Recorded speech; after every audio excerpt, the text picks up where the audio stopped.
আগের ভিডিওতে আপনাদের জানিয়েছিলাম আমার ছোটবেলায় আমার এবং আমার আশপাশের মানুষদের কি কি ধরনের ভুল হয়েছিল অ্যালবিনিজম নিয়ে ডিল করতে। আর এই ভিডিওতে আপনাদের জানাচ্ছি একজন অ্যালবিনো ব্যক্তিকে সামনে দেখলেই আপনারা কি কি কাজ করতে উঠে পড়ে লাগবেন না দয়া করে।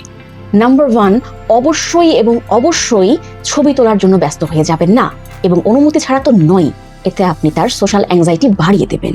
নাম্বার 2, দূর থেকে তাকে দেখলেই হেই আমাকে চিনতে পারছো, হ্যালো, বা সামনে দিয়ে চলে গেলেই ওর তো অনেক ভাব, কথাই বলে না, এই আমি তোর সিনিয়র না, সালাম দিছো, এই ধরনের কথা বলে তাকে বিব্রত করবেন না। আপনি হয়তো জাস্ট বলেই চলে যাবেন, কিন্তু এই কথাগুলো তার মনে ট্রমা হয়ে জমে থাকবে।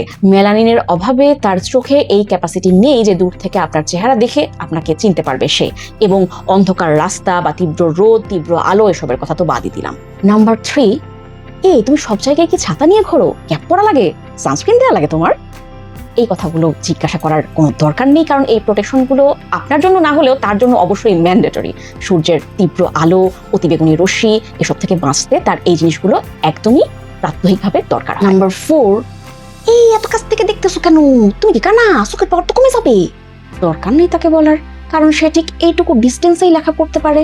এমনিতেই প্রেজেন্টেশন, ম্যাথ ক্লাসে, অঙ্ক বুঝতে ইত্যাদি বোর্ডে লেখা তুলতে সে সারাদিনই হিমশিম খায়, এবং তার উপর যদি আপনি এসব কথা বলেন তাহলে আর কি বলবো।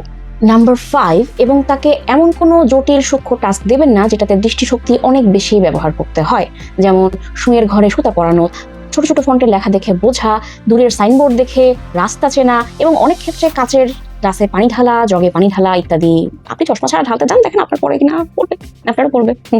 অ্যান্ড নাম্বার 6, এবং অবশ্যই তাদের সেতি, কুষ্ঠ, জিনের বাচ্চা, তোমার তো বিয়ে হবে না, এটা কি সংক্রামক রোগ কিনা, তুমি কি হাঁটতে পাও, বসতে পাও, দেখতে পাও, খাইতে পাও ইত্যাদি উদ্ভট এবং আধিভৌতিক প্রশ্ন করে তাদের মেন্টাল হেলথের 12টা বাজিয়ে নিজের অমানবিকতার পরিচয় দেবেন না। আশা করি এখন থেকে এমন কাউকে দেখলে নেগেটিভিটি না ছড়িয়ে তাকে একটু বুঝতে চেষ্টা করবেন, সাহায্য করতে চেষ্টা করবেন, এবং অবশ্যই ভালোভাবে বাঁচতে চেষ্টা করবেন।